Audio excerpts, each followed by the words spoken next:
ఆత్మబంధులందరికీ నా యొక్క ఆత్మ ప్రణామాలు.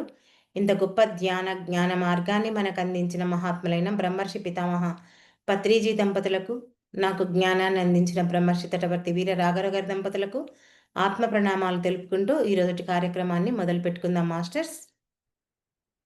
ఈరోజు మనం తెలుసుకునే విషయం ఏంటంటే, సాధకుడికి ఉండవలసినటువంటి ఒక లక్షణం ఏంటి అంటే, పువ్వులకుండే సువాసన. పువ్వుకెలా సువాసన ఉంటుందో సాధకుడికి కూడా అలా ఉండాలి. పువ్వులకుండే సువాసన ఉండాలి.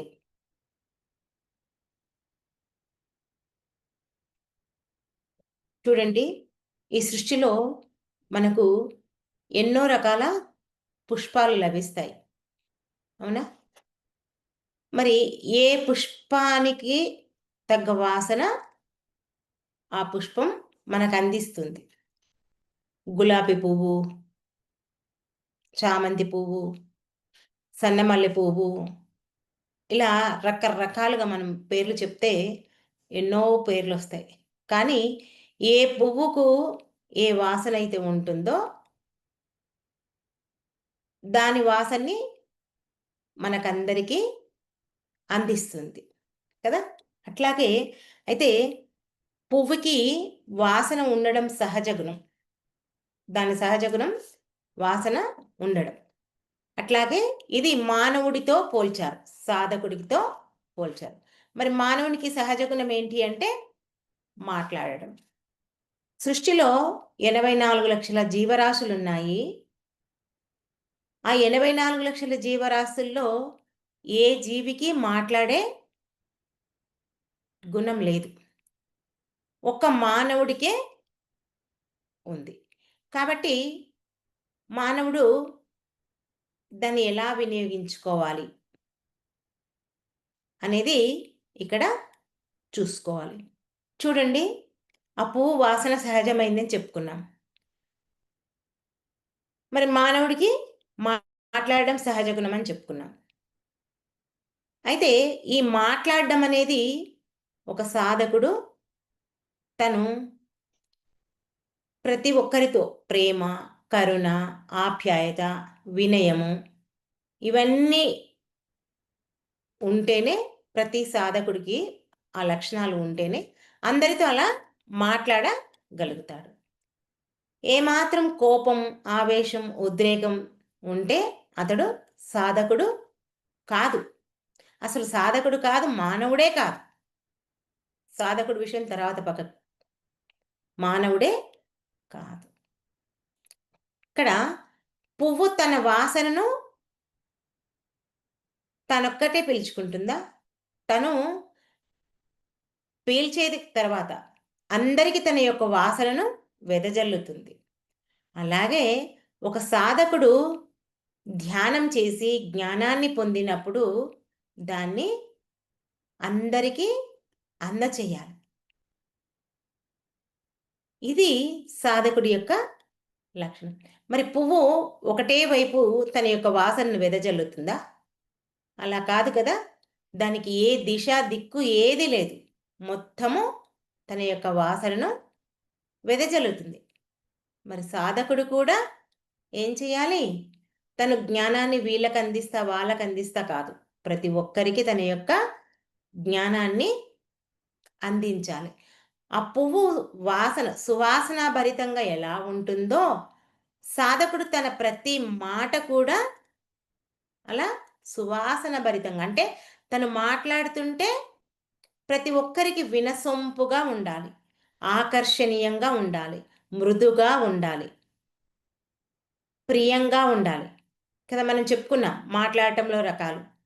ప్రేమతో, మితంగా, హితంగా ఇలా రకరకాలుగా చెప్పుకున్నాం. అదే విధంగా సాధకుడికి కూడా మాట ఆ విధంగా ఉండాలి. ప్రేమ, కరుణ ఇవన్నీ కూడా ఉండాలి. ఈ సువాసన మనకు శాశ్వతం కాదు కదా! కాసేపు ఉంటుంది, పోతుంది. అంటే ఆ పువ్వు బ్రతికున్నంత వరకు తన యొక్క వాసన ఉంటుంది. మరి సాధకుడు అలా కాదు. సాధకుడు ఏం చేస్తాడు? తను పోయినా కూడా పలాని సాధకుడు ఇలా ఉండే అనే విధంగా తన యొక్క ప్రవర్తన ఉండాలి. పువ్వు అంతే కదా! తను చనిపోయిందంటే ఆ పువ్వు రాలిపోయిందంటే వాసన ఉంటుందా? ఉండదు. వేరే పువ్వుది వస్తుంది. అంతేకాని ఆ పువ్వు యొక్క వాసన అక్కడ శాశ్వతం కాదు. అయితే ఇక్కడ మరి ఆ పువ్వు తన యొక్క వాసనని ఎలా వెదజల్లుతుందో మానవుడు తన యొక్క మాట ద్వారా అందరినీ ఆకట్టుకోవాలి. మరి పత్రిగారు మనకు చెప్తారు. ఏంటి? నువ్వు మాట్లాడే మాట నీకైనా ఉపయోగపడాలి, లేదా ఇతరులకైనా ఉపయోగపడాలి. ఉపయోగపడని మాట ఒక్క మాట కూడా వృధాగా మాట్లాడవద్దు అని చెప్తారు.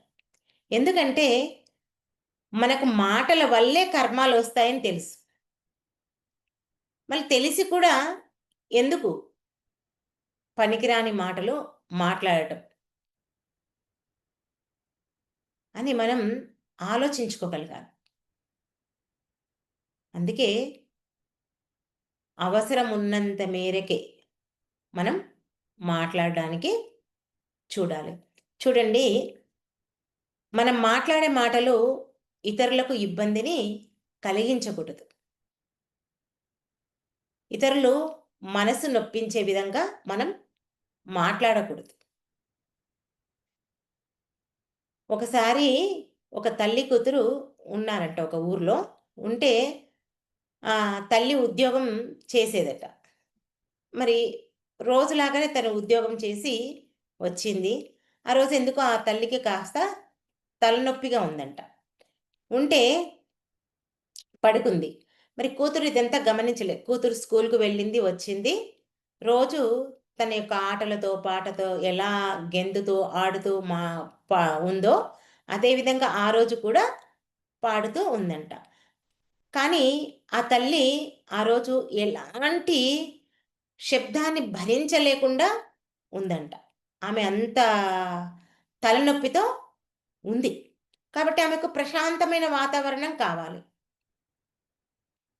మరి పాపం ఆ కూతురుకు తెలియక ఏం చేసింది?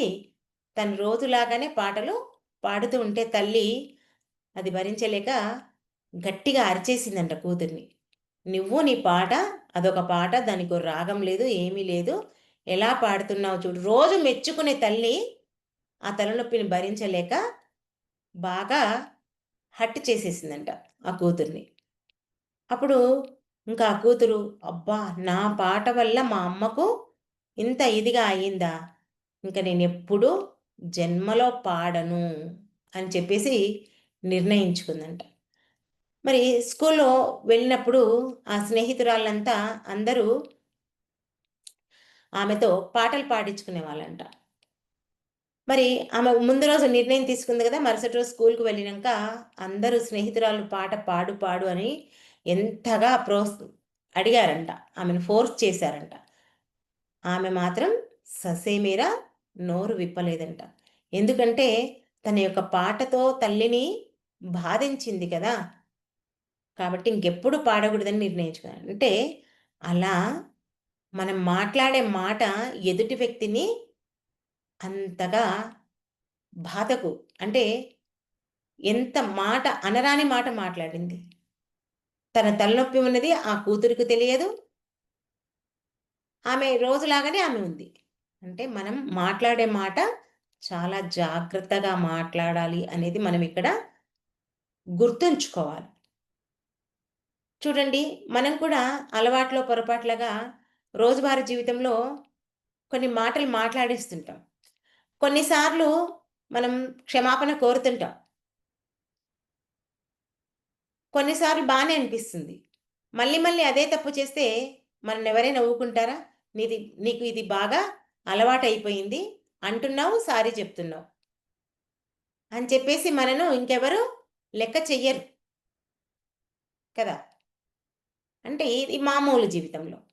మరి సాధకుడు ఎలా ఉండాలి? అంటే చెప్పుకున్నాం ఇందాక. వినయంగా, ప్రేమతో, కరుణతో తను తన యొక్క మాటల్ని ఉండాలి.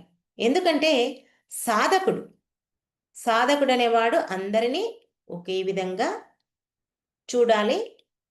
తన యొక్క మాటలు కూడా ఆ పువ్వులు తన యొక్క సుగంధాన్ని, ఆ వాసనని ఎలా వెదజల్లుతాయో సాధకుడు కూడా ఆ విధంగా మాట్లాడాలి. ఇతరులను తన మాటలచే ఆకర్షింప చేయాలి. ఇప్పుడు చూడండి, పత్రి గారు ఉన్నారు. తను మాట్లాడితే పిన్ డ్రాప్ సైలెన్స్. ఎవరు ఏమీ మాట్లాడరు. ఇవన్నీ మనం గురువులను చూసి నేర్చుకోవాలి. గురువు దగ్గర శిక్షణ తీసుకున్నప్పుడు గురువు అనేవాడు ఎలా ఉంటాడో, ఎలా మాట్లాడతాడో మనం కూడా ఆ విధంగా మాట్లాడాలి. అప్పుడే మనం ఈ సాధనలో ముందుకు వెళ్ళగలుగుతాం. ఓకే మాస్టర్స్, ఈ అవకాశం నాకు ఇచ్చినందుకు మీ అందరికీ నా యొక్క కృతజ్ఞతలు. Thank you, thank you, thank you. అందరం ధ్యానంలో కూర్చుందాం.